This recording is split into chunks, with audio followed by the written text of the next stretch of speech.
Hi, this is Tom Moe at the University of Iowa. I want to talk about the learning problem that we all face as teachers of intraocular surgery.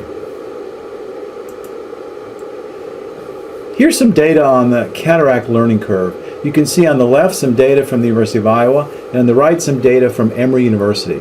And what they show is that surgeons that have less cases under their belt are more likely to have complications. At the University of Iowa, we set our threshold at 60 cases, and if you had less than 60 cases, you were significantly more likely to have complications than if you had more than 60 cases. Similarly, Randleman at the University of Emory showed that with less than 80 cases, you were more likely to have complications than if you had more than 80 cases.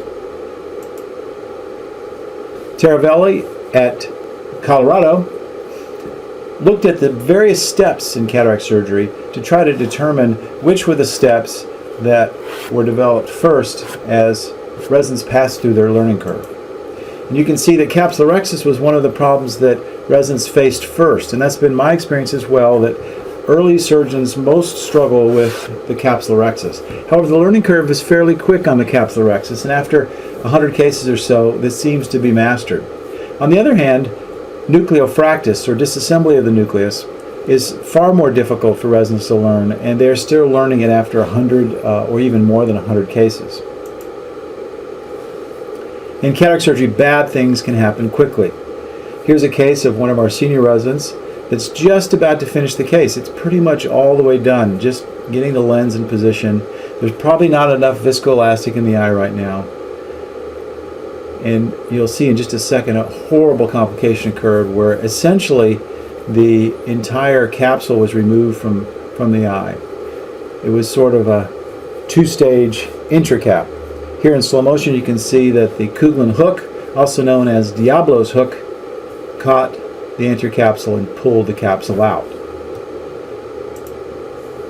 So we need to do a better job of getting our resident surgeons prepared prior to their first cases.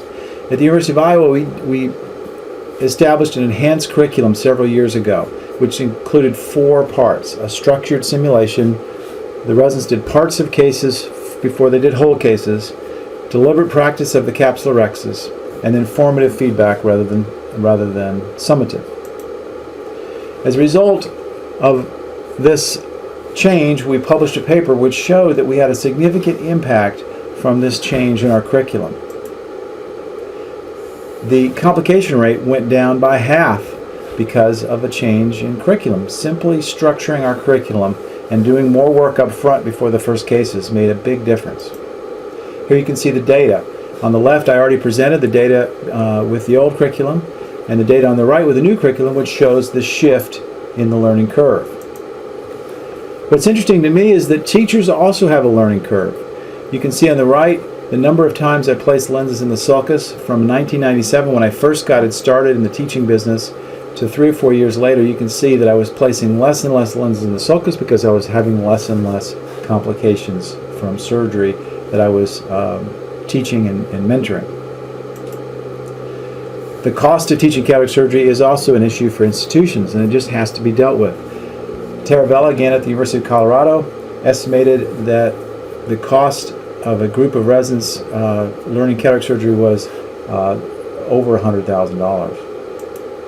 So in conclusion, learning is a risky business. Institutions like ours at the University of Iowa need to invest in resources such as wet labs and simulators to limit this risk for our patients. And similarly, residents need to add value in other ways because of the risks that they introduce to patients, such as doing a better job with H&Ps and doing a better job with communication with their patients.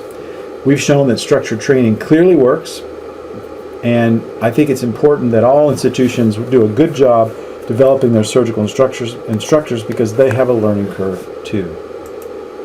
Thank you very much.